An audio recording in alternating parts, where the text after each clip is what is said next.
L'Évangile est un message libérateur. Je te pose la question aujourd'hui, est-ce que l'image de Dieu est en toi? Découvrir son image en nous procure l'équilibre dans notre esprit, notre âme et notre corps. Est-ce que c'est possible, par contre, que l'image de Dieu est déformée en toi? Et pourquoi? Comment peut-elle resplendir en toi cette image? J'ai une vérité importante aujourd'hui qui libère le cœur. Écoute bien ce chant et on se revoit par la suite. Quand tu parles, Ô Dieu créateur, là au départ, bien avant le début des temps.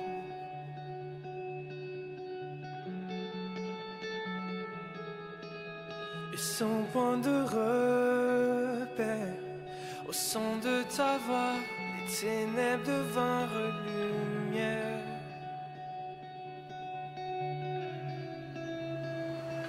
Et quand tu parles, 100 milliards de galaxies voient le jour. Et les planètes sont façonnées par ton souffle. Si les étoiles t'adorent, je t'adorerai. Je vois ton cœur dans tout ce que tu as fait. Chaque étoile qui brille témoignant de ta grâce. Si la création te loue, je te louerai.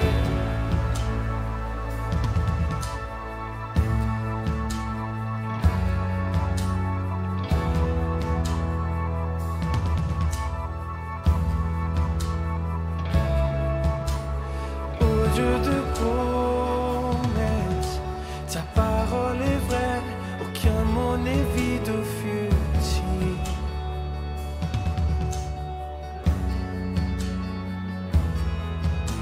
Et quand tu l'ordonnes, la nature et la science s'alignent au son de ta voix.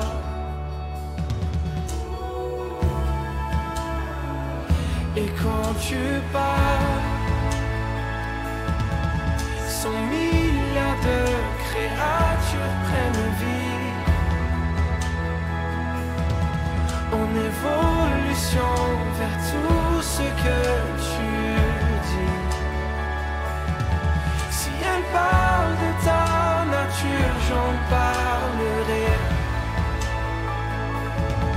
Je vois ton cœur dans tout ce que tu as dit. Les couleurs du ciel, une œuvre de ta grâce. Si la création te suit, je te suivrai.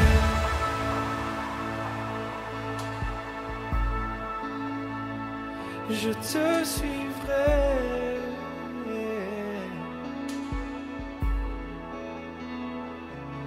Je suivrai.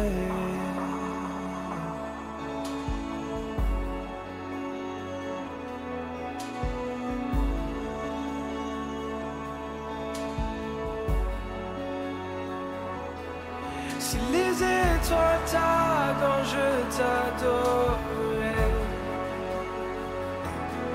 Si les montagnes s'inclinent, je m'inclinerai. Et si les mers t'exaltent, je t'exalterai. Car si tout sur terre existe pour te louer, je te louerai. Si les vents suivent ta direction, je suivrai. Si les guerres silencieux chantent, je chanterai.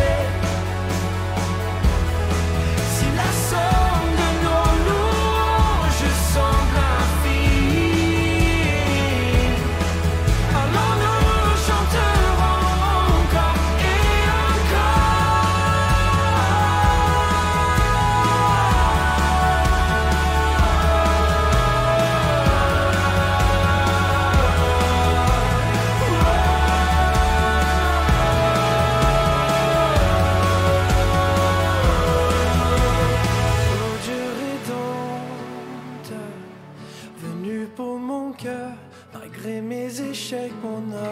guide.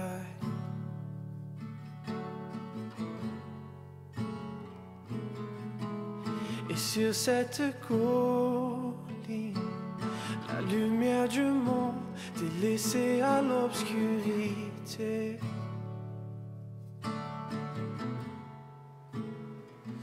Et quand tu pars, mes 100 milliards d'échecs disparaissent. Car tu as échangé ta vie pour la mienne. Par ta victoire, au tombeau, j'ai la victoire. Je vois ton cœur dans tout ce que tu as fait.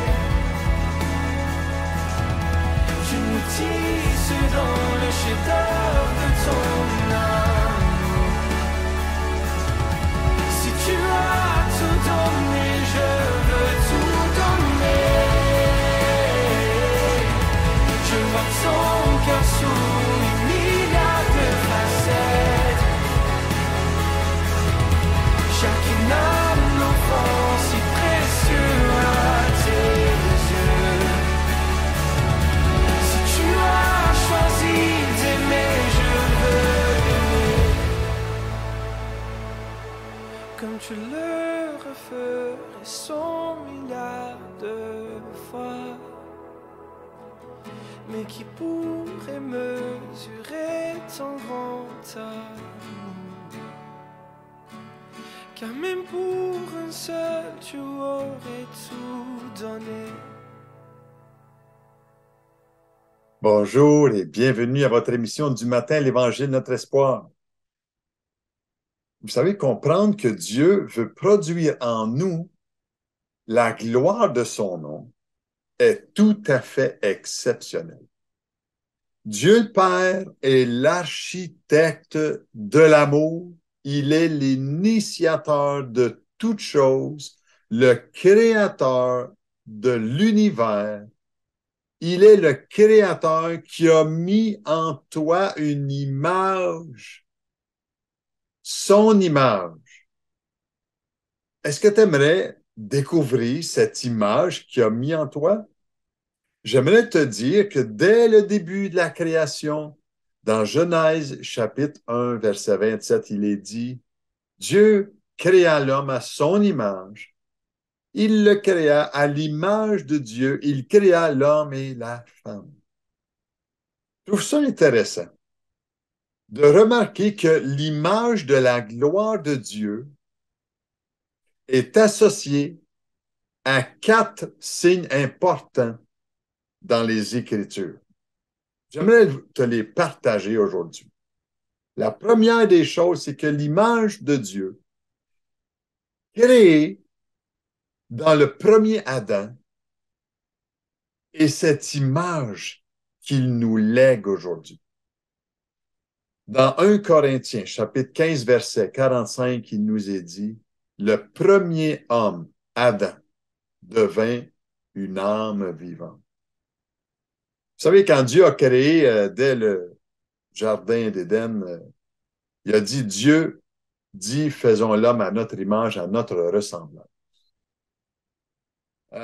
Dieu, il ne s'est pas reposé tant qu'il n'a pas créé un être à son image.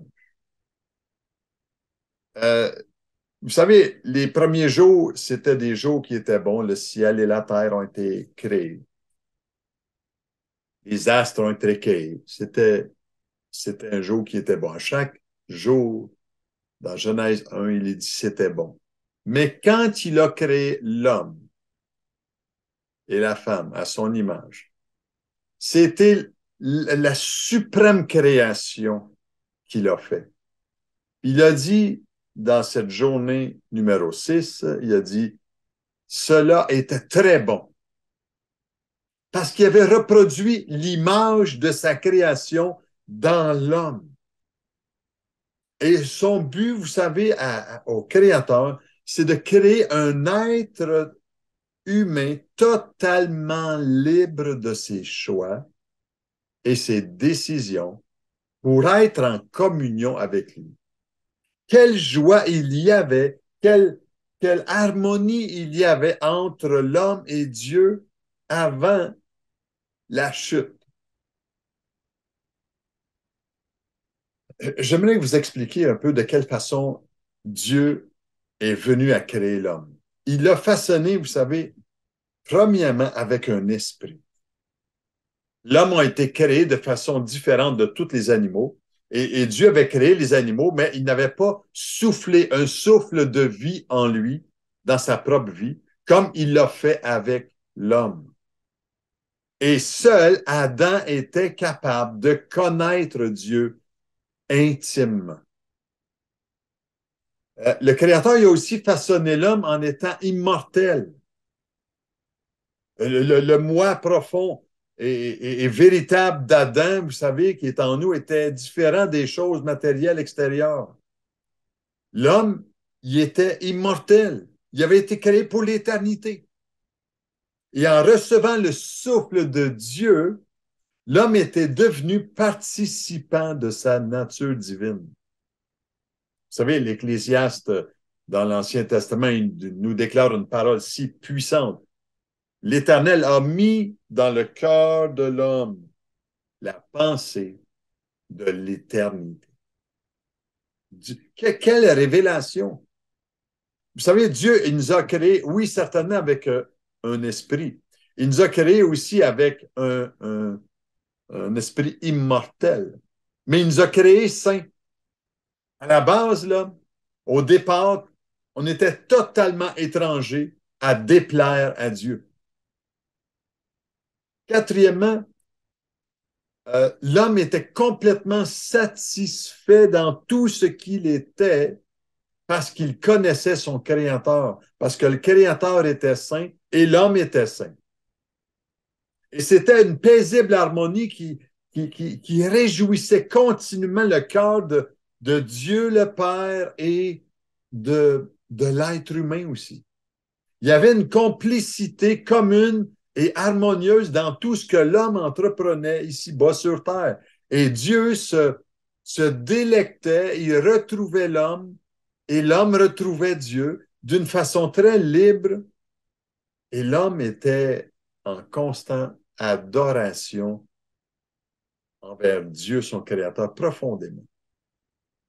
Et chacun tirait une pleine satisfaction. Et l'homme pouvait contempler l'image de Dieu qui était en lui en partageant la gloire de Dieu tout autour de lui. Mais j'aimerais vous dire, oui, l'homme a été créé avec un esprit. L'homme a été créé immortel, mais il a été créé aussi saint. Il était satisfait. Mais l'homme aussi avait été créé pour dominer la terre. Et ça, c'était la couronne de ce que l'homme pouvait faire ici-bas sur terre, de prendre soin de ce paradis dans lequel Dieu l'avait créé. Il était élevé au-dessus de tout l'homme. Il avait fait part de la puissance et de l'autorité du Tout-Puissant sur toute la création du ciel et sur la terre aussi. Et ça, c'est merveilleux de savoir que l'image de Dieu a été créée dans la vie du premier Adam. Et c'est encore le reflet qu'il y a aussi dans notre propre vie. La deuxième chose que j'aimerais voir avec vous aujourd'hui,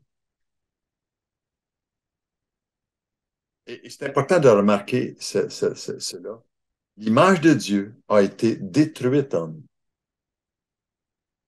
L'apôtre Paul avait remarqué que dans sa nature, euh, par rapport à sa vie qui était maintenant renouvelée à cause de la personne de Jésus, il a déclaré une parole dans Éphésiens 4, verset 22. Et l'apôtre Paul, il nous exhorte à nous dépouiller du vieil homme corrompu. Pourquoi? Parce qu'il y a péché en nous. Et par rapport à notre vie passée, de notre vieil homme qui se corrompt par les convoitises qu'il y a dans ce monde, les convoitises trompeuses. Je me rappelle ma vieille nature mes façons de penser. Est-ce que vous vous rappelez de votre manière, votre vieille façon de penser, vos penchants à faire le mal constamment, vos convoitises, vous convoitiez constamment les autres? Et vous savez, si on compare à Adam, qui était, lui, au début, sans péché, et qu'on voit cette nature humaine dans tous ses penchants aujourd'hui, égocentrisme, l'orgueil, le pouvoir, le désir du pouvoir, l'homme aime dominer, contrôler. Et c'est tous les maux à travers l'histoire de l'humanité. Quelle détérioration! Et on est passé de la sainteté à la destruction. On est passé de la joie à la haine. On est passé de l'harmonie que Dieu avait à une détérioration de ce que l'homme est en train de bâtir ici-bas sur terre. Et le péché a tout dénaturé, tout corrompu. En d'autres mots, le vieil homme en nous est tellement ruiné qu'il ne reste aucun espoir dans notre propre fond. Mais Dieu, lui, nous a créés à son image, avec un esprit immortel qui peut continuer à avoir une communion avec Dieu seulement par la foi en son Fils qu'il a envoyé dans ce monde. Et vous savez, la parole de Dieu nous exhorte à nous dépouiller de notre vieille nature et de ses mauvaises œuvres. L'apôtre Paul ajoutait dans l'Épître aux Colossiens, chapitre 3, verset 9, « Ne mentez pas les uns aux autres, vous étant dépouillés du vieil homme et des œuvres, et ayant revêtu l'homme nouveau. » Oh, ça, j'aime ça. Comment peut-on revêtir l'homme nouveau qui se renouvelle dans la connaissance? Et cette connaissance, c'est la connaissance de celui qui un jour est venu dans ce monde pour réconcilier l'homme avec Dieu. Et l'apôtre Paul dit dans ce verset, dans Colossiens chapitre 3, verset 9, que dans cette connaissance-là, Dieu recrée l'image dans laquelle, à l'origine, il nous avait créés. Comment est-ce qu'il a fait ça?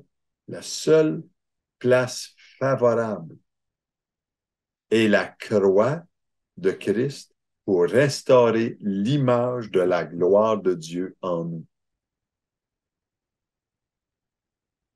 Car tous sont péchés et sont privés de la gloire de Dieu. Le jour où, quand j'ai donné ma vie au Seigneur à l'âge de 22 ans, je savais que mon cœur était vide, que je cherchais Dieu. Et le seul qui a pu me révéler cette image de la gloire de Dieu, c'est le Saint-Esprit de Dieu, qui un jour est venu me montrer que mon cœur était vide. Oui, Dieu avait mis en moi l'esprit, un esprit d'éternité. Il y a quelque chose après ce monde. Oui, il y a quelque chose. Soit qu'on va aller pour la vie éternelle, ou soit qu'on va aller pour la perdition éternelle, loin de Dieu.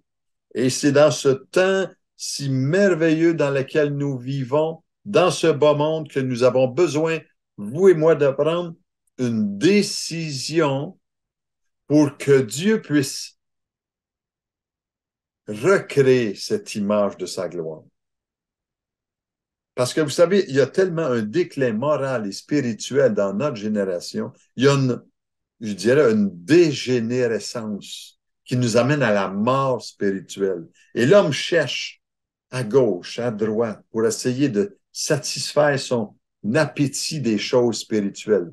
J'aimerais te dire, tu peux chercher à bien des endroits dans ce monde, dans bien des religions, mais tu ne pourras pas trouver ce que je te partage aujourd'hui. Parce que la seule personne qui peut te révéler ton identité spirituelle en équilibre dans l'image que Dieu veut produire en toi, c'est le Seigneur Jésus-Christ qui est mort et est ressuscité d'entre les morts. Oh, wow! Quel message extraordinaire! Oui, le premier homme, comme tous ceux qui sont venus après, ont besoin d'être sauvés à cause du péché qui règne dans leur vie.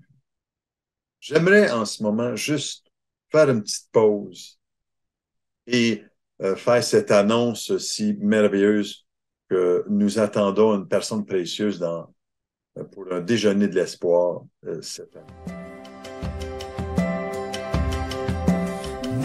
Nous voulons vous inviter à ce déjeuner de l'espoir qui aura lieu le 6 mai au Pastali d'Amqui à 11h. Et nous aurons comme invité Madame Monique Lépine. Plusieurs d'entre vous connaissent cette femme exceptionnelle qui est la mère de Marc Lépine, qui a tué 14 jeunes femmes et a retourné son âme contre lui il y a déjà une trentaine d'années. Et elle a accepté notre invitation pour venir parler à nos matapédiens concernant cette tragédie que nous avons vécue le 13 mars ici et qui en a découragé plusieurs. Et on vous invite à ce déjeuner tout à fait gratuit. Ben, il faut appeler Marie-Lise au numéro qui apparaît au bas de l'écran et il me fera un plaisir de vous recevoir à ce déjeuner de l'espoir le 6 mai 2023. Au plaisir.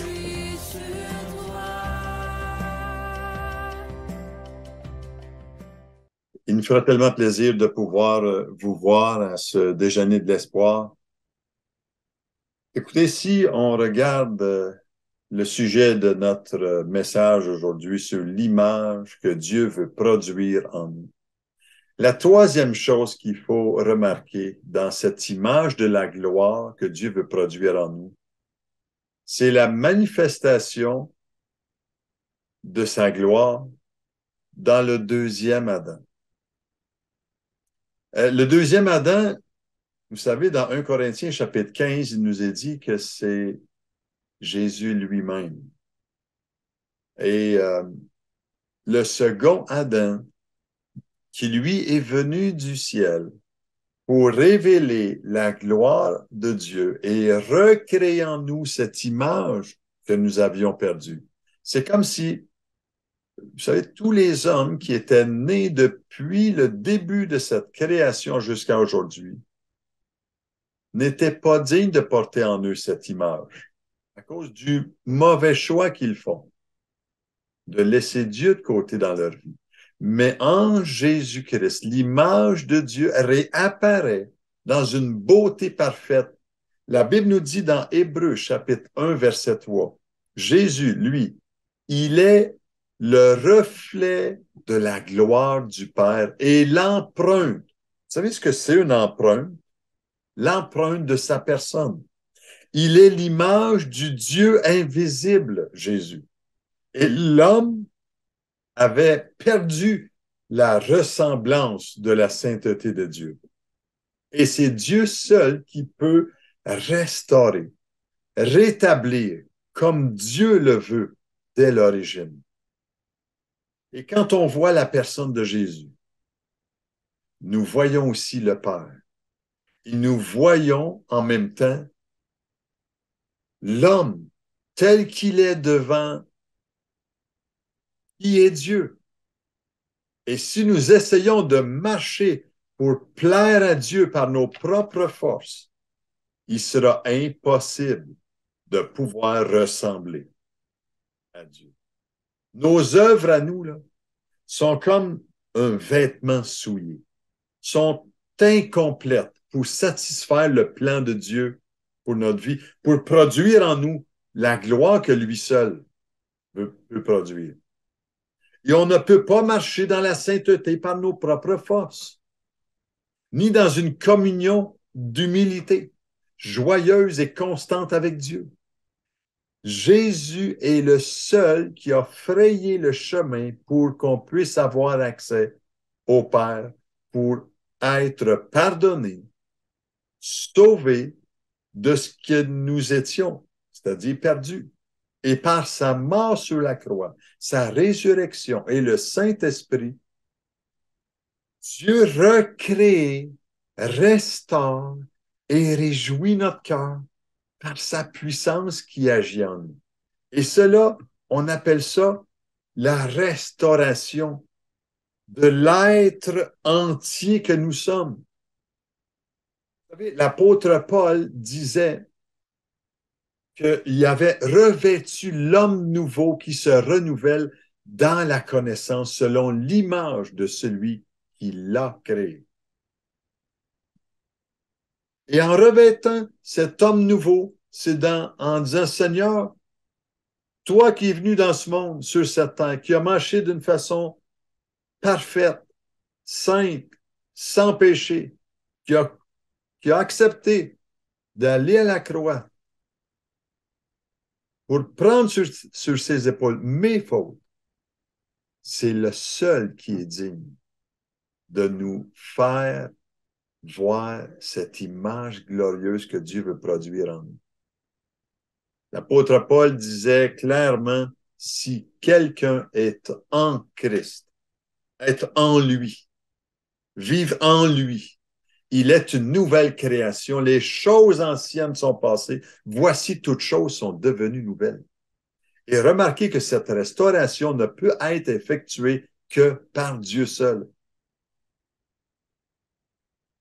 Et qu'il ne s'agit pas d'une réforme de notre vie, mais bien d'une nouvelle création. Et vous savez, il y a beaucoup de gens aujourd'hui qui s'acharnent à pouvoir établir leur propre justice, leur propre façon par leurs œuvres, mais ils ne seront jamais capables de recréer leur propre justice devant Dieu. L'image de Dieu en nous n'est pas une question de bonne action à produire, mais une recréation de l'esprit par la puissance du Saint-Esprit qui renouvelle nos pensées. Il faut naître de nouveau, comme Jésus a dit à un grand chef du temps, comme il a dit à Nicodème, dans Jean chapitre 3, verset 7. Vous savez, dans la parole de Dieu, il y a une puissance. Et Dieu veut accorder à chacun qui croit en lui cette puissance, cette nouvelle naissance que Dieu seul crée dans notre volonté. Et tout ce qui est né de Dieu triomphe du monde. Quand Dieu met son esprit en nous, on triomphe, on est victorieux, on est libéré, parce que la parole de Dieu habite en nous. Et Dieu crée en nous. Il veut créer en nous cette l'image de sa gloire. Et pour que l'image, je termine avec ça aujourd'hui, pour que l'image de Dieu prenne toute sa vigueur, un seul peut te la révéler. C'est le Saint-Esprit de Dieu. Te révèle qu'est-ce que Jésus a fait pour toi. Parce que nous étions tous séparés à cause des fautes qu'on commettait. On était empêchés de voir son image en nous. Et Dieu seul est celui qui peut recréer cette image de sa gloire. Et Jésus, vous savez, il est mort, il est ressuscité d'entre les morts pour recréer cette image en nous. Et en prenant par la foi, en croyant par la foi ce que Jésus est venu faire, il crée en nous son image. Il produit en nous une délivrance. Il nous pardonne nos fautes. Il ouvre nos yeux spirituels sur la réalité des choses éternelles. C'est lui qui nous donne ce pouvoir de devenir enfant. J'aimerais prier avec toi en terminant aujourd'hui. J'aimerais qu'on puisse prendre ce temps tellement solennel pour que la gloire de Dieu se manifeste dans ta vie. Père Céleste, si tu veux répéter après moi, je t'invite à le faire. Père Céleste, je reconnais que j'ai négligé la gloire de ton image en moi. Je reconnais que par ton sacrifice sur la croix pour moi, tu veux rétablir ton image en moi. Pardonne-moi d'avoir négligé ton amour envers moi. Je sais que tu m'as aimé et j'ai besoin de ton esprit aujourd'hui. Viens, Seigneur, à mon secours. Aide-moi à t'aimer, à te placer le premier dans ma vie, afin que ton image soit rétablie en moi. Au nom de Jésus, je prie. Si tu as fait cette prière de tout ton cœur, le Père céleste va agir. Il agit. Il veut recréer en toi cet esprit-là. Est-ce que tu seras prêt à mettre en priorité son amour dans ta vie, à laisser Jésus être celui qui veut être dans ta vie, le sauveur de ta vie? Écoute bien ce chant inspirant aujourd'hui, toi seul de Hillsong. Et on se revoit la semaine prochaine. Soyez richement bénis pour une autre émission. Qui peut faire fondre un cœur de pierre et donner vie à mon âme? Qui peut régner sur l'univers et me porter dans ses bras?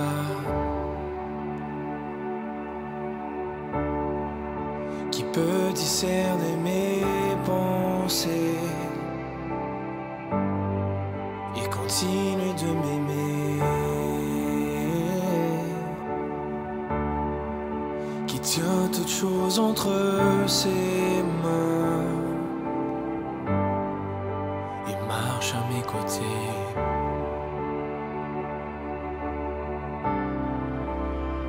Toi seul, Seigneur,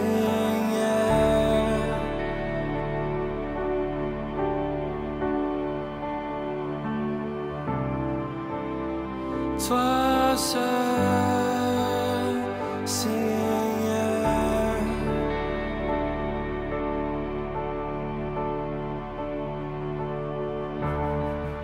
qui revêt d'éclat son enfant et le couvre de sa grâce, qui m'aime dans mon heure la plus sombre, d'un milliard de façons.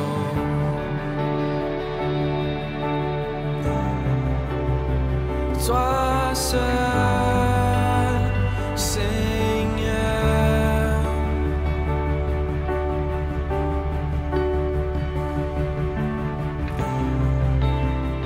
toi seul, Seigneur,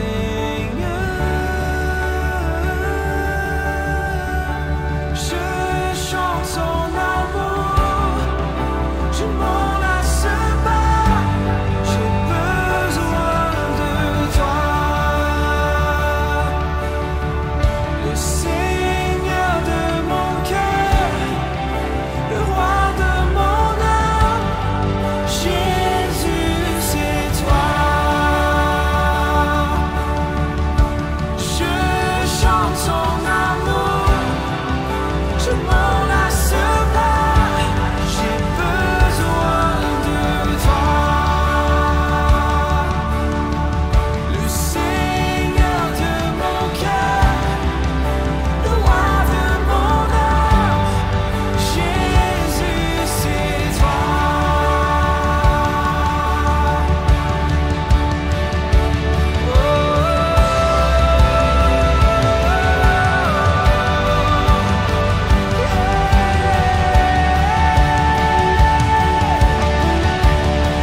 Jésus, c'est toi.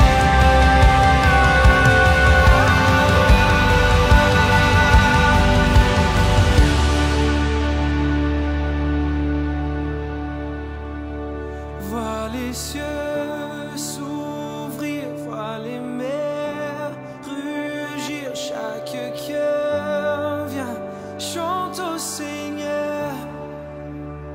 Que les pierres s'écrient, que les mots s'inclinent, chaque cœur